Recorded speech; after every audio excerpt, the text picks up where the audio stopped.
Welcome back to This is Thailand. Today's story comes from a man named Garth Muldrew, 55 years old from Fort McMurray, Alberta, 24 years working the oil rigs in northern Canada, which is about as hard a way to make a living as this world offers. He came to Thailand with a pension of $1,400 a month and a plan he'd worked out on paper, because that's how he did everything. Numbers, columns, what goes in, what goes out. Garth will tell you himself that nobody tricked him. He's very firm on that. He gets a bit annoyed when people try to hand him that excuse. 2 years is all it took. What makes this one different, and I'll be honest, this one stayed with me for a while after I first heard it, is that there's no villain in it, not one.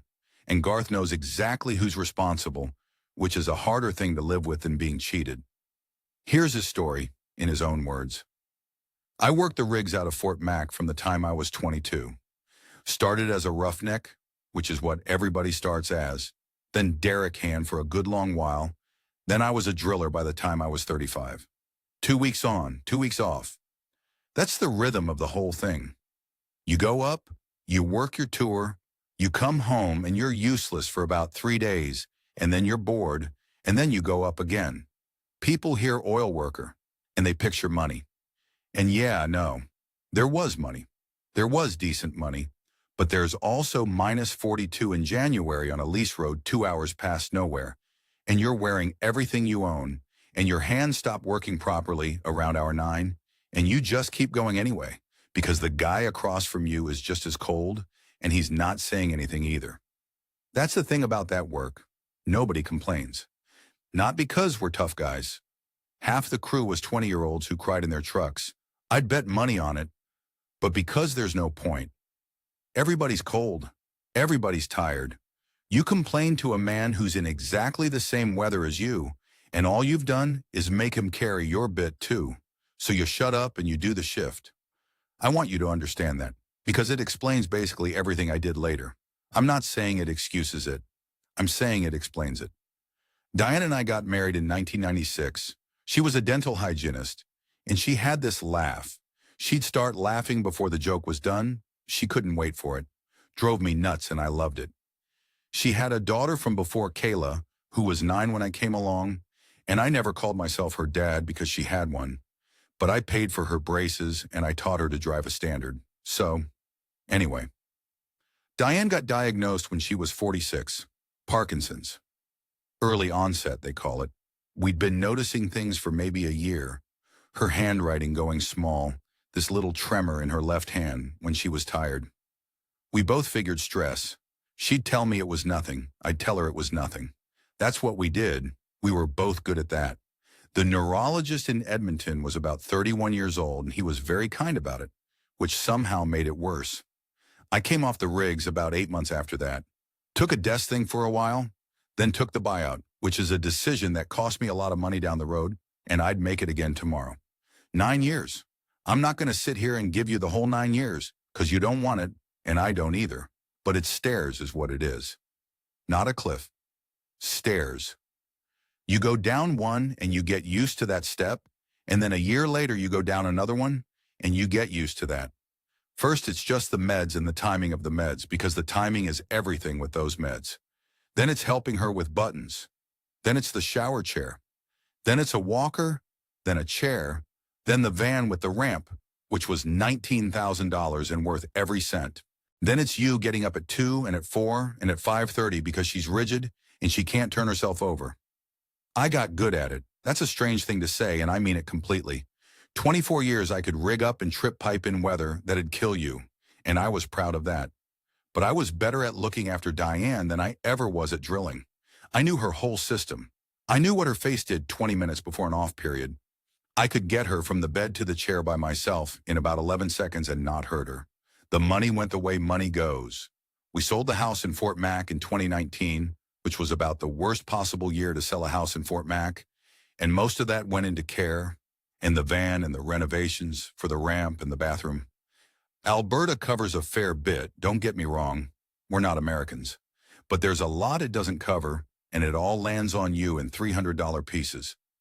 She died in October, not from a crisis, just from being at the bottom of the stairs. And here's the part I've never known how to say properly to anybody. I didn't feel it. Everybody's watching you at the funeral to see if you're going to break. And I stood there and shook about 90 hands, and I felt like a guy at somebody else's funeral because I'd already done it. I'd been doing it for 9 years in these tiny little installments. Every step down was a bit of her gone, and I grieved that step, and then I got on with the shift. By the time she actually died, there wasn't a whole lot left to feel. It had all been spent, which I know sounds cold. I'm not cold about her. It was all used up. The 11 months after are the part one can't really account for. I was in a rented place in Sherwood Park by then, near Kayla, though she and I sort of fell away from each other after. And that's on me as much as her. And the house was quiet in a way that I've only ever felt one other time. On a rig, when they kill the well and everything shuts down at once, all that noise you've stopped hearing just stops. And your ears go funny and your chest goes funny, like the pressure changed. That's the closest thing I've got. It wasn't depression, I don't think. I got up, I ate, I watched the Oilers lose. I went to Canadian Tire for no reason at all, a lot of afternoons. It's just that for 9 years, every single hour of my day, somebody needed me at 2 in the morning. And then nobody did. Ever. And there's no shift to do. Diane's sister Colleen came by around the spring, and she made me tea in my own kitchen, and she said real gentle that I should think about getting back out there. I said, yeah, no, for sure. That's what I said. I remember it exactly because it's what I say when I've got nothing. She meant dating. I know she meant dating. That's not what I heard. What I heard was out. Out of the kitchen, out of that quiet, out of a country where I could no longer afford to be a man with $1,400 a month and no job to go back to. And about 6 weeks after that, Donnie Sawchuk put a photograph on Facebook. Donnie Sawchuk and I ran together on a rig near Conklin for about 4 years in the 90s. Big Ukrainian guy from Vegreville, terrible driver, best hand I ever worked with. We hadn't talked in maybe a decade except for him liking things I posted, which is what friendship turns into when you're 50. And in May, he put up a photo of a house. Concrete, 1 story, a bitish yard with a mango tree in it, green metal roof, and underneath he'd written, 7,000 baht a month, boys. $275. Come see me. I looked at that photo for a long time. I want to be straight with you here, because I think people watching this expect me to say, I saw a girl on the internet, or I was lonely and looking for something. I wasn't. I hadn't thought about a woman in about 11 years, and I don't say that for sympathy. It's just true. What I was looking at was a number. Because here's my situation at that point. I took the buyout at 47, which meant my company pension got cut down to about $1,900 a month Canadian, and after they take what they take, it lands around $1,400 US in my account. I'm not 65, so no OAS, no CPP, nothing for another decade. I had $26,000 in savings. That's it. That's what 24 years on the rigs and 9 years of looking after Diane comes out to on the other end. A 1-bedroom in Sherwood Park was $1,600 a month at the time. You do that one on a napkin, and the napkin tells you to go find a job, and I was 54 with knees that sounded like a coffee grinder. So I sat there with an actual pen and actual paper, because that's how I've done everything since I was a kid, and I ran it the way you'd run a mud program. In one column, what goes in the other, everything that comes out, and you don't get to be optimistic in the second column. That's the whole trick. Thailand was the only version where the numbers closed. Not comfortably, but they closed. That's it. That's the whole spiritual journey. There wasn't one. I landed in Bangkok in September and got the overnight train up to Nong Khai the same day, because Donnie said flying was a waste of money and he wasn't wrong. Second-class sleeper, 400 and something baht. I remember the porter came through and made the bunks up while we were moving, folded the sheets like a hospital, and I lay there listening to the wheels and looking at the dark going past and thought, well, here we are then. Stepped off that train at 6 in the morning into heat like the inside of a dryer. Nobody prepares you for it properly. People tell you it's hot, so you picture a hot day. But this is different. This is weather that's touching you. Your shirt's done in 4 minutes. Your glasses fog when you come out of anywhere with aircon. And underneath the heat, there's this smell that I still can't take apart. Charcoal and something sweet, and drains and frying garlic. It's not a bad smell. It's just a smell that tells you very clearly that you're not in Alberta anymore. Donnie met me in a 20-year-old Isuzu pickup with no working aircon, in a Buddha amulet swinging off the mirror. The first 2 months were about as happy as I'd been in a decade, and I'm including some of the years with Diane in that, which is a hard thing to say out loud. I rented a place 2 streets over from Donnie for 6,500 baht, about 255 Canadian. Concrete, tile floors, a fan in every room, a spirit house out front that the landlady kept properly, and I mostly left alone. Rooster next door started at 4:30 every morning, and I never once got used to it. We'd go down to the Thailand market by the river and eat som tam and grilled chicken sitting on plastic stools. And the whole meal with a big Leo between us came to less than a coffee and a muffin at the Tim Hortons on Franklin Ave. The Mekong there is enormous and brown and moves like it's thinking about something. Laos is right there on the other side. You can see people's laundry, and my knees stopped hurting. That's the thing I didn't expect. 9, 10 days in the heat and 33 years of cold weather just sort of let go of my joints. I could get up off a low stool without doing the noise. The paperwork was the first place reality tapped me on the shoulder. For the retirement visa, you need to be over 50. Fine. And then you need either 800,000 baht sitting in a Thai bank account for 2 or 3 months before you apply, or income of 65,000 baht a month. My 1,400 US works out around 50,000 baht. So I failed the income test by 15 grand a month, and 800,000 baht is about 31,000 Canadian, and I had 26. $5,000 short of being allowed to retire. That's a fun thing to learn in an immigration office at 54. So for that first year, I did it the way a lot of guys up there do it. Tourist visas, extensions, and every couple of months you drive 20 minutes to the Friendship Bridge and cross into Vientiane and turn around. It's legal, it's boring, it costs a bit, and it's a stupid way to live if you're planning on staying forever. I told myself I'd sort it out properly later. Put a pin in that. The other thing that happened those 2 months was the table. There's a bar Donnie goes to in the afternoons, place with plastic chairs and a fridge full of Chang, and there's 4 or 5 fellas at that table every day at 3 o'clock. British mostly, 1 Aussie, and they were funny for about a week. After that, I started listening to what was actually being said, and it was the same 6 sentences on a loop. They all take your money. None of them love you. Wait till you've been here as long as I have. One of them, Barry, had been in Thailand 19 years and hadn't been back to England once. And he talked about Thai people like a man reading out a receipt. And I sat there thinking, you've built yourself a whole second Fort Mac. Same table, same complaining, same weather you chose. I didn't say that, obviously. I said, yeah, no, for sure, and I finished my beer. But I decided I wasn't going to be at that table in 19 years. So in November, I moved down to Udon Thani, about an hour south, proper city, 60-odd thousand people in the middle, and a central plaza, and this was the actual reason, a real hospital, because a man with my knees and my family history should be near one. Got a place off Nideo Road, 7,000 a month. Bought a second-hand Honda Wave, and the doctor at the clinic said the knees needed proper physio twice a week, which I ignored for 3 weeks and then didn't, because there's only so many afternoons a man can spend in a Central Plaza food court. The place he sent me to was a little massage and physio shop off Projak Road. Glass door, wobbly ceiling fan, 3 beds with curtains between them. Smell of that camphor balm they use. The woman who took me was 43 years old and had hands like a vice grip. Sufani, everybody called her Knock. She got about 4 minutes into my right knee, stopped, sat back, looked me straight in the face and said, "You too heavy. You eat too much rice. You need walk." And I laughed, which I hadn't done in a while. She did that same knee twice a week for 4 months and never once let me pay her extra. I should explain the setup a bit. The shop was one of about 9 on that stretch off Project Road. Glass front, 3 beds with curtains, ceiling fan that wobbled like it was thinking about coming down on you.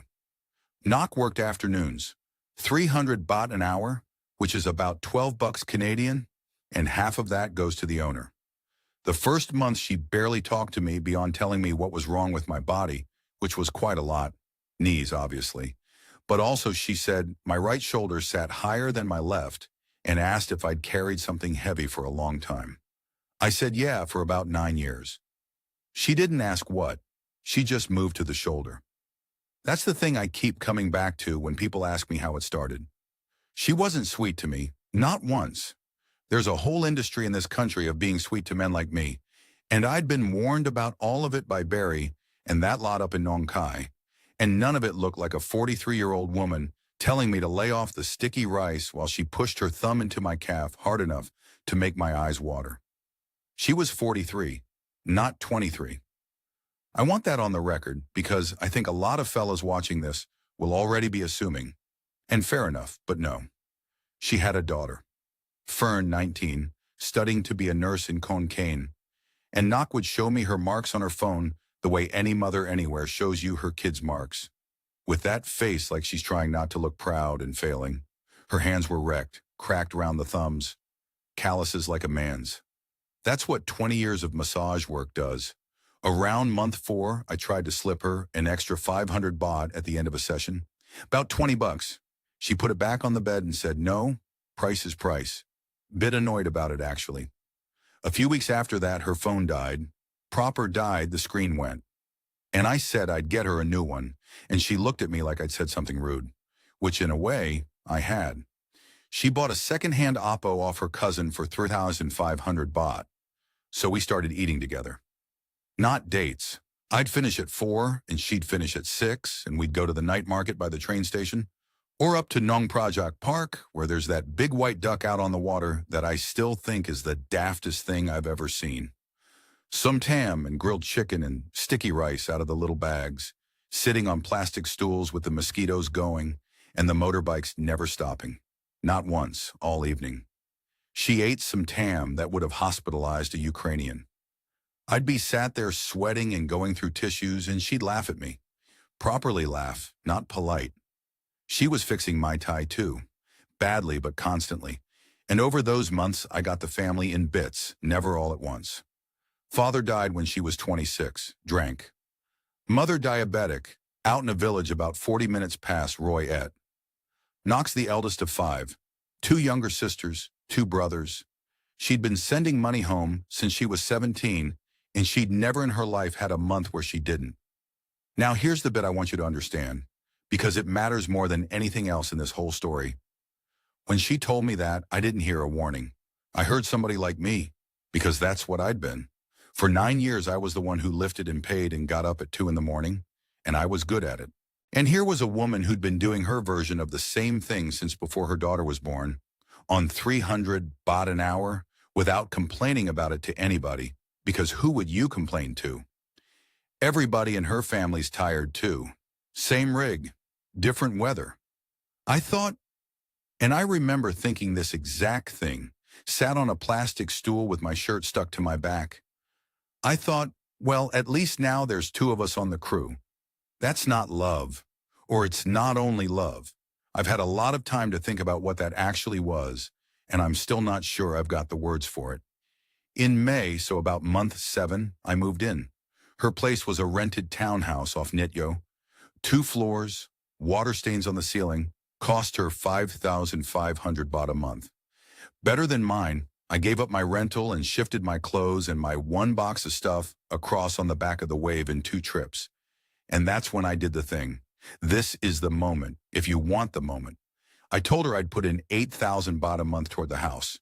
That's about 310 Canadian. Rent, power, water, food, the lot, and there'd still be some left over for her mother. And I want to be extremely clear about this because it matters. She did not ask. Nobody asked. There was no conversation where she looked sad about money, and I offered. It was me. I brought it up.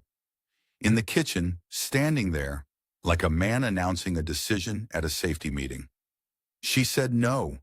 First thing she said, I already pay my own way, don't need. I said I want to. And she stood there for a second and she said, and I've turned this over about 4,000 times since. She said, why you want give money nobody asked you for? And I didn't have an answer. I said something like, because that's what you do, which is not an answer. That's just a noise a Canadian makes. The truth, which took me about 18 months and a lot of quiet to get to, is that I wanted a bill to pay.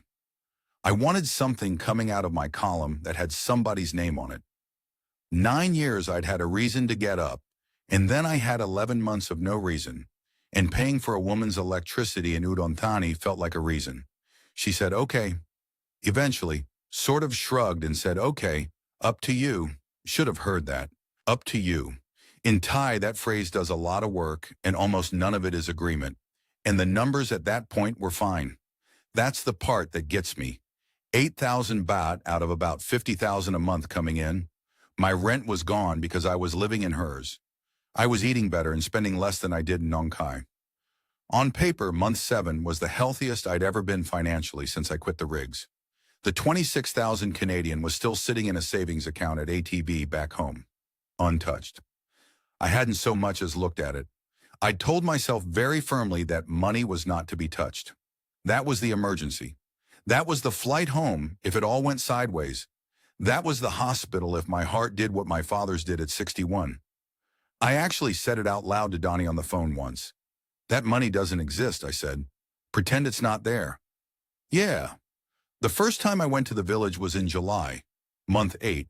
It's about 2.5 hours from Udon in her cousin's Toyota, past Royette, and then off the main road onto one of those narrow concrete strips with rice on both sides. And this time of year, it's all that impossible green that doesn't look real in photos. Water buffalo standing in it, doing nothing. Power lines going off to the horizon on those gray posts. The house was wood on concrete posts, up off the ground the way the old ones are.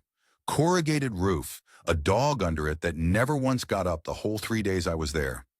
Her mother's name is Boon Mi. She was 66 then, sat on a mat on the floor with her legs out to the side, and her feet were... I noticed the feet right away because you would. Swollen. That shiny look. One of the toes on the right was wrong. Type 2, badly managed for about 15 years. That's what 15 years of not going to the doctor because the doctor costs money looks like. I did the wary, which I'd practiced in the mirror like an idiot, and I did it too low apparently, but nobody said anything. And I'll tell you what got me about that visit. It wasn't the poverty. It was how I was treated. Chairs appeared, the good chair specifically, the one with the cushion. They fed me first. Somebody's kid was sent to the shop for a big Leo and ice, and everybody watched me drink it. And Knock's brother Whit kept topping up my glass before it was empty, because that's what you do here. And I couldn't get a word in with anybody, because none of them had more than about 10 words of English, and my Thai was about 9 words at that stage. I was the oldest man at the table, and I was the farang, and both of those things put me somewhere I hadn't been in a long time. I liked it. That's the honest bit. 55 years old, hadn't been of use to anybody in 11 months, and here's 12 people treating me like something had arrived. If you want to know when the whole thing was actually decided, it wasn't the wedding and it wasn't the money. It was the good chair. What I understood about Thai family obligation at that point was roughly nothing. I want to be fair to myself. I wasn't stupid about it. I knew Knox sent money home.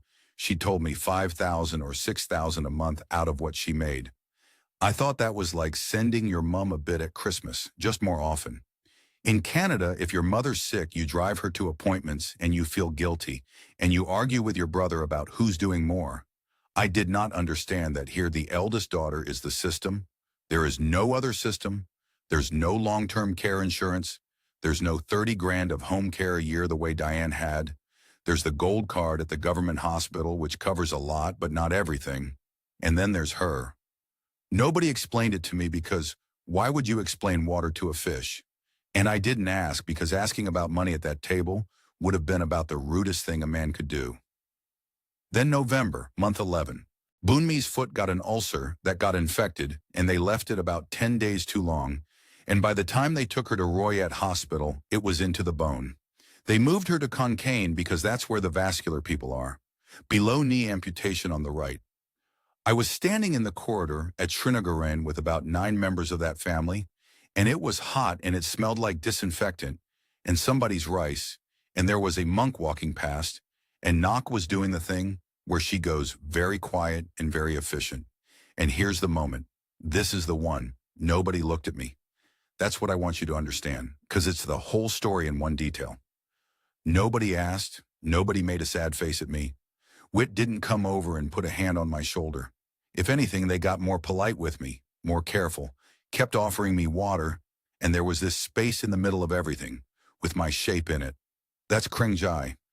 I didn't have the word for it then. It means you don't put your problem on somebody else's back, especially not somebody older or somebody with more standing, and it is a genuinely good thing that has ruined a lot of foreigners, including me. So I offered. Surgery and the bits the gold card didn't cover, better ward, antibiotics they didn't have in stock, so you buy them outside. Transport back and forth from the village, which is 2.5 hours each way, twice a week, for dialysis after her kidneys turned out to be halfway gone as well. A wheelchair, then a second wheelchair because the first one was garbage. Across about 3 months, it came to something over 140,000 baht. Call it 5,400 Canadian.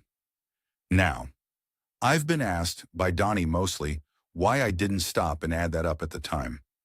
I did add it up. That's not the problem. I knew exactly what each thing cost.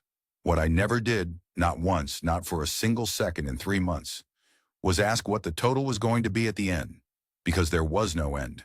That's not a thing you can ask about a woman with one leg and bad kidneys. I paid it in cash. Every bit of it. Thai hospitals want cash or transfer, and there's no invoice with your name on it, and I've got a shoebox somewhere with about 11 scraps of paper in Thai that I can't read.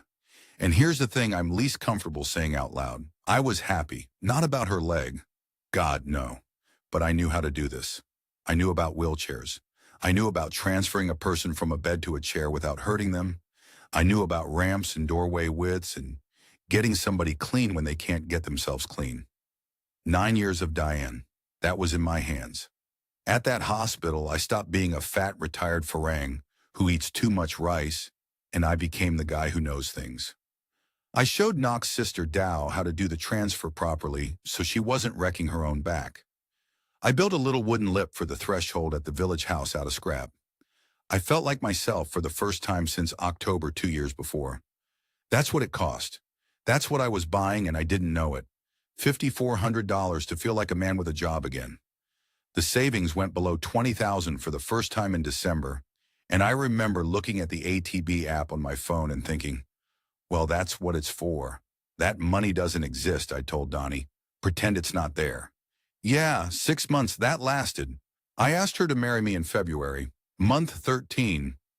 No knee. No, knees don't do that anymore. Just at the table in the townhouse with the fan on, and I'd bought a ring in Central Plaza for 12,000 baht that she never wears because Thai women wear gold, not diamonds, which is a thing I learned afterward. She didn't say yes right away. She sat there, long enough that it got uncomfortable. And then she said, Garth, you marry me, you marry everybody. My mother, my sister, my brother, everybody. You understand? And I laughed. I actually laughed, and I said something like, yeah, no, that's fine. I'm from a big family, too. I'm from a family of 4 in Vagerville who see each other at funerals. She wasn't being romantic, and she wasn't warning me either. Not exactly. I think she was doing what I'd have done in her place.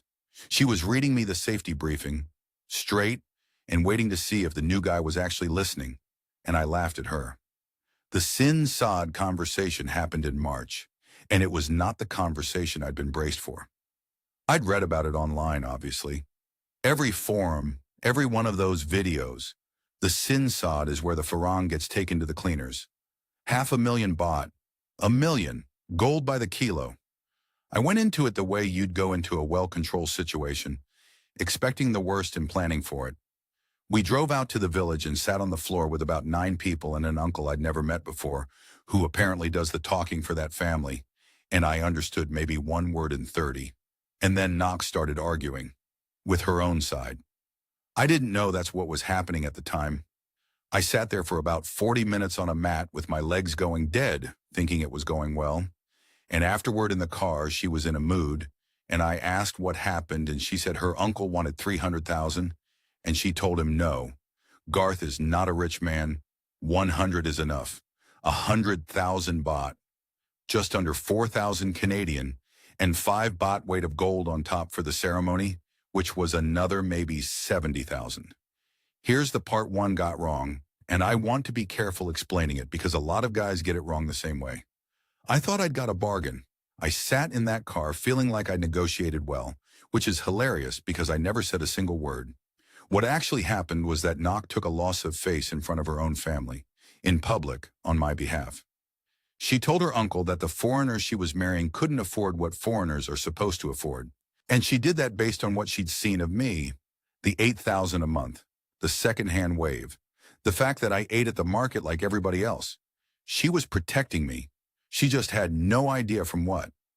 The wedding was in May, month 15, Eisen Village wedding, so it starts at about 6 in the morning, and by 8 the whole thing's done, and then you eat and drink for 11 hours. 9 monks in the morning, the white string round the wrists, the chanting that goes through you a bit if you're not expecting it. I wore a gold-colored shirt they put me in. There's a photo of me in it, and I look like a piece of furniture from a hotel lobby. 200 and something guests. Tents in the yard, the sound system doing Morlam at a volume that would have got the police called in Alberta, the little glasses of Hong Thong and soda going round all afternoon, whole pigs, some tom being pounded in about 6 mortars at once. I paid for the catering and the tents, around 90,000 baht, 40% of which I'm fairly sure went on ice and whiskey. Donnie came down from Nong Khai, only Farang there apart from me. He wore a hockey jersey, which I thought was disrespectful until about 11 of the uncles wanted photos with him. And I stood in that yard in the heat, in the gold shirt, with the string on my wrist, and I understood that I was the only person present who didn't fully know what had just been agreed to. Everybody else there had been to 40 of these. They knew the terms. I knew there'd been monks and a very good pig. Then, in June, the house. Now the way this came up was not somebody asking me for money. I want to keep saying that because it's the thing that makes this story different from the ones everybody expects. It came up because I said it. We were out at the village and Boonmi needed to get from the house to the truck for dialysis. And the house is on posts with steep wooden steps. And the way they were doing it was 2 of them carrying her down in the chair. Wit and the boy from next door. On steps that flex. And I stood there watching that, and I thought, no, that's how somebody ends up dropping a 67-year-old woman on concrete. So I said we should do it properly. Ramp, concrete pad, a room on the ground floor so she's not upstairs at all, a bathroom she can actually get into with a chair, and a proper roof over the whole addition because the old corrugated was rusted through in 2 places. Knox said no. Straight away, first thing, no. I said we can do it in stages. She said, Garth, this money is not small money. And I said, and you can hear the whole rest of my life in this. I said, it's fine. I can afford it. The quote from the local builder, who is somebody's cousin, like everybody is somebody's cousin, was 480,000 baht, 18,500 Canadian. And yes, I knew. I want that absolutely clear because there's going to be people watching this shouting at their screens that you can't own land in Thailand. Don't you know that? And yeah, I knew. I'd known since about month 2 in Nong Khai. Foreigners cannot own land here. Full stop. You can own a condo unit in a building if less than half the building's foreign-owned, and you can own the structure of a house in some arrangements, and there's company setups that lawyers will happily sell you and which fall over the second anybody looks at them properly. The shanote for that land is in Boonmi's name, her mother's, not even Knox. I could have done a 30-year lease on the plot. Cost me maybe 20,000 baht in legal fees. Guys at that table in Nong Khai would have told me to. Barry would have told me to, and been right, which would have annoyed me. I didn't do it. And I've had a lot of time to sit with why not, and the honest answer is that asking a dying woman's family to sign a lease so that I could be protected from them would have been, in that room, on that day, an act of war. It says, I think you'll cheat me. You can't unsay that. Also, and this is the real one, I didn't want it to be a transaction. I wanted it to be the last useful thing I ever built. 24 years I built holes in the ground that other men filled up and forgot. 9 years I did everything I could for Diane, and none of it stopped anything. A ramp and a room for a woman with 1 leg. That was going to stay built. It's finished, by the way. It's a good room. Concrete floor, wide door, a window that gets the morning. Best work I've done. Then it was just accumulation. That's the word I use. Witt's pickup. He drove for a plant hire outfit and the truck was his living, and the transmission went, and it was 65,000 baht, and he was going to go to one of those informal lenders at 5% a month, so I paid it. He's paid me back some of it. Some. Fern's tuition and her nursing uniforms, 40,000 a year, and I want to say plainly that this is the single item on the whole list I'd pay twice. Songkran, where you're expected to give to the elders, and I gave to about 14 elders. Then an uncle died in the September, and funerals here are 3 days, and the family hosts and feeds everybody, and I put in 30,000. A fridge because theirs was from about 1994. None of these are big. That's the thing nobody tells you. There's never a moment where somebody asks you for $18,000. It's 400 bucks, and it's for a reason you can't argue with, and it's 20 times. I stopped writing them down around month 17. I'd been keeping it on paper. Of course I had, I'm the napkin man. And I stopped. And I knew exactly why I was stopping while I was doing it. Month 20, I opened the ATB app in the 7-Eleven on the corner because their Wi-Fi was better than ours. $1,140. That's what was left of 26,000. I bought a toasted ham and cheese and I sat on the plastic chair outside under the light with all the bugs going at it, and I ate it, and then I rode home and I said nothing to anybody because that's what you do. Everybody on the crew's tired. 3 months. That's how long I ran on empty before anybody found out, and I want to talk about those 3 months because that's the part of this story that's actually mine. 1,400 US a month, call it 50,000 baht. 8,000 a month into the household, which had crept up to 10 by then without either of us discussing it. 4,000 a month to Boon Me's dialysis transport, because that doesn't stop. That's forever. The rest is food and power and the bike and my knees. The knees went first. Physio was 600 baht twice a week. That's the first thing I cut in the December, and I told Nok the doctor said I was done with it, which is a lie.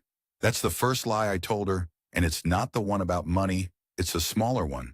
But they come from the same place. Then the beers with Donnie. He'd come down from Nong Khai every 6 weeks or so, and we'd sit at the place near the tracks, and I started saying I was busy. Twice. Then a third time, and he stopped asking for a while. I ate at home. I'd eat the rice and tell her I'd had something in town. I stopped opening the ATB app in the 7-Eleven. Just stopped. If you don't look at the number can't do anything to you, which is a thing I know isn't true, and which I believed completely for about 11 weeks. And I did not say one word. You've heard me say it 3 times now. And here's where it stops being a charming little detail about a fella from Fort Mac. Nobody complains, everybody's tired, you shut up and you do the shift. That's a fine philosophy on a lease road in January when the thing you're enduring ends at 7 in the morning. It is a catastrophic philosophy for a man with no money and a family depending on him. Because there was a version of this where I sat knocked down in the December and said, I've got about $1,100 left and 50,000 baht a month coming in forever, and that's the whole picture. That conversation takes 4 minutes. She'd have gone quiet, and then she'd have started rearranging things, because that's what she does. She's been rearranging things since she was 17. I didn't have 4 minutes in me. I had 2 years of not saying anything, and about 30 more lined up behind it.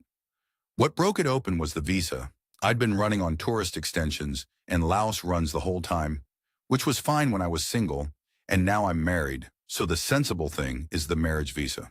Non-O based on marriage. And the requirement for that is either 400,000 baht sitting in a Thai bank for 2 months before you apply, or income of 40,000 baht a month evidenced properly. 40,000 a month I've technically got. 50 comes in. But you have to show it, and the way you show it at Udon Immigration is a letter from your embassy or 12 months of a Thai bank book, with the transfers landing in it with the right code on them, and mine were going into a Bangkok bank account, and then straight out again in cash within about 2 days of arriving, every month to a family in Royette. So I'm standing at the counter in February, month 22, tile floor, the queue number screen, Everybody's got a folder of photocopies and I've got mine. And a very polite young woman is going through my book and she's not finding what she needs to find. And she's very kind about it and asked me if I have savings. And there's the whole thing right there in a fluorescent lit government office in one word, savings. I said not at this time. I did it in the end. Borrowed $400,000 off Donnie to season the account, which he transferred the same afternoon without asking me a single question. And I've never been so ashamed in my life as I was reading that message. He said, pay me when you can. And then he said, you all right, bud? And I said, yeah, no, for sure. The money sat there 2 months. I got the visa. I gave it back. All legal, all completely humiliating. Then April, Knox's cousin's wedding, back in the village. And it's Songkran week, so the whole place is out. And there's water being thrown at everybody on the road. And the trucks going past with the barrels in the back. And the temple's got the flags up. Her sister Dow is the one who told me, not out of malice. Dow's all right. She'd been arguing with Knock most of the afternoon about money. About her share of what goes to their mother, actually, because Dow's husband had lost work. And it got loud in the way those things get loud there, which is not very, but everyone knows. And she turned around and said something to me in Thai, too fast. And then she stopped and did it again in English because she wanted me to have it. She said, why you don't just pay? You are oil man from Canada. And I said, what? She said it again. Oil man, big company. Everybody in the village knows this, Knock told her mother when she first met me. Canadian, works oil, 24 years. And I stood there in a yard in Roy Et with water down my shirt and a paper cup of Hong Thong in my hand, and I understood that for 2 years every single person in that family had been operating on the assumption that the well was deep. Not because anybody lied to them, because I never once said otherwise. I told them I worked oil. True, I told them 24 years. True, I paid for a leg and a roof and a truck and tuition without ever once flinching, because flinching would have been complaining. There's no Thai for reduced early buyout pension. There's barely English for it. What they saw was a Canadian who worked oil and never said no. And Knock believed it too at the start. That's the bit that took me longest to get to. She argued her own uncle down to 100,000 baht because she thought I wasn't rich. But not rich to her still meant a man with a floor under him. Somewhere in there, probably around the roof, probably when the builder wanted more for the bathroom and I paid it. She worked out that there was no floor. And she didn't say anything either. Because what's she going to do? Go to her mother who's got one leg and no kidneys and say, actually, stop the room. My husband can't afford it? In front of the uncle who she'd already embarrassed? After the whole village came to the wedding? Kreng Jai. Don't put your weight on somebody else's back. She was doing to me exactly what I was doing to her, out of exactly the same instinct, and neither of us ever said a word. Two people being polite at each other for 2 years, right down to the bottom. We had it out that night, in the room I built, with the fan going and the party still going outside. I told her the number, all of it, $1,100, Donnie's $400,000, the physio, the lot. She didn't get angry. I sort of wanted her to. She cried, and I've turned that over a lot since, and I still don't know what those tears were. Guilt, maybe, fear about her mother, or just that she'd married a man who'd sat next to her for 2 years and not told her the one thing that mattered. She said, why you never tell me? And I didn't have an answer. Same as the kitchen, same as the good chair. I said something about not wanting to worry her, which is the most expensive sentence I have ever said out loud. So here's the accounting, since that's the only thing I was ever good at. 26,000 Canadian in savings. Gone. 140,000 baht for Bunmi's leg and the dialysis and the chairs. 100,000 sin sod and 70 in gold and 90 for the wedding.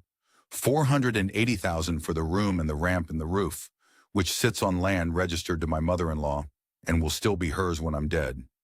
65 for Witt's transmission, 40 a year for Fern, then Songkran and the funeral and the fridge, and about 20 things I stopped writing down.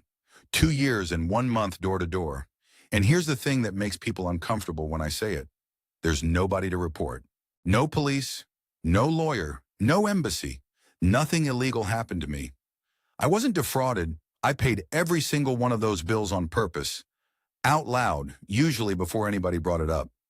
You can't get a refund on generosity. There's no form for it. We left Udon in the June, gave up the townhouse, sold the Wave for 21,000 baht, and moved up to Nong Khai because it's cheaper and because Donnie's there. One room, 5,000 baht a month, which is 195 bucks. Fan, no aircon. Bathroom's the kind where the shower's just over the toilet, which I've stopped noticing. Knock works. She got on at a place near the Thassadet market, and she does 6 days, and there are weeks where she brings in more than I do. That's a thing I've had to sit with. 24 years I was the guy who provided, and now I'm the guy who's home when she gets in. We still send money to Royette, 8,000 a month. That has never stopped, and it isn't going to stop, because her mother's still alive, and dialysis is 3 times a week forever, and I'm not going to be the man who says my wife should stop looking after her mother because I mismanaged myself. But it's 8, and it's fixed, and here's what actually changed. First of every month, we sit at the table with the pension notice and a piece of paper, and I say the numbers out loud. In English, then she says them back in Thai. Comes in, goes out, what's left, and what's left is usually about 4,000 baht. She translates it for her mother on the phone. Whole family knows the number now. All of them. That's it. That's the entire fix. It's free and it takes 11 minutes, and if I'd done it in month 1, I'd still have $26,000. Back home, my brother Lyle's in Camrose, and we talk maybe twice a year, and he thinks I'm an idiot, which he says by not saying it. Kayla stopped calling. She sent a message at Christmas. I don't blame her. I went quiet on her for 11 months first, and then I moved to the other side of the planet, and grief makes people do arithmetic about who reached out last. And the real one, the thing that gets me at 4 in the morning when the roosters start. I can't go home. Not can't be bothered. Can't. 1,400 a month doesn't rent a room in Sherwood Park. I've got no house, no savings. 9 years off my CPP contributions from when I was looking after Diane, and knees that won't do a shift. Canada is a country I'm from and can no longer afford to enter. That's the actual loss, not the money, the exit. Now. I could go and sit at that table. They're still there, some of them. Barry's dead, but there's a new Barry, there always is, and they'd have me because I'd be a great story. Married an Eisen girl, paid for the mother, built the house, lost the lot. They'd buy me a Leo, and I'd get to be right about something for the first time in 2 years. I'm not doing it because it isn't true. Knock never took a baht off me that I didn't put in her hand. She argued her own uncle down to protect me. She works 6 days a week at 45 years old with hands that are giving out. She held my money the same way she's held everybody since she was 17. And if you set her next to me, the person in this story who mismanaged the finances is the Canadian. Was she also glad I was there? Of course she was. Did the whole village think the well was deep? Yeah, both things are true, and only a fool needs it to be one. The room's good, by the way. I said that before, but I'll say it again because it's the only thing I've got left that's mine. Concrete floor, wide door, morning window. Boon Mi sleeps in it. Wit takes her out to the truck on the ramp in about 40 seconds, and nobody's carrying anybody down flexing steps. 24 years I drilled holes that other men filled up. That room's still standing, so what do I tell you? Not don't come. The math still works. I'd do the napkin again tomorrow. And I eat better here on nothing than I did on a salary in Alberta. Not don't marry her. That's the bitter answer, and it's the wrong one. What I'd say is this. There's a number in your life, and you're going to have to say it out loud to somebody, in words at a table, with the fan going. And the whole time you're not saying it, everybody around you is guessing. And they will always, always guess high, because you're a Farang, and you came from somewhere with money, and you never once said no. I thought staying quiet was strength. I learned that on a rig at 22, and it kept me upright through 9 years of watching my wife disappear. And I'm not sorry I learned it. But there's a difference between not complaining and not telling the truth.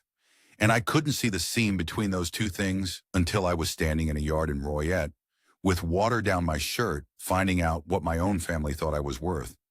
The most expensive thing a quiet man owns is the thing he never said. That's Garth. And I want to be careful here, because it would be easy to file this one under the usual heading, and it doesn't belong there. Nobody in this story lied to Garth Muldrew. Nobody emptied his account while he slept. What happened is that a man walked into a culture where the eldest daughter carries the whole family, where refusing an elder's need is close to unthinkable, and where nobody will ever put their burden on you by asking, and he brought with him a lifetime of never saying what things cost him. Those two things fit together perfectly. That's the tragedy of it. They fit like a lock. If you're watching this and you're planning your own version, and a lot of you are, we see the comments, take the practical bits because they're free. Know your real number and say it early in front of everybody before the roof goes on. Understand that supporting family here is not a scam. It's the pension system, and it has no end date. So it needs a fixed monthly figure that both of you agree to out loud. And whatever you build it on paper as well as concrete. A 30-year lease costs less than a fridge. Garth's still in Nong Khai, still married, still doing the accounts at the table on the first of the month. He wanted us to say one more thing, that he'd rather be him than the fella at the bar with his savings intact and nobody to spend them on. Make of that what you will. Thanks for being here. Look after yourselves out there. This is Thailand.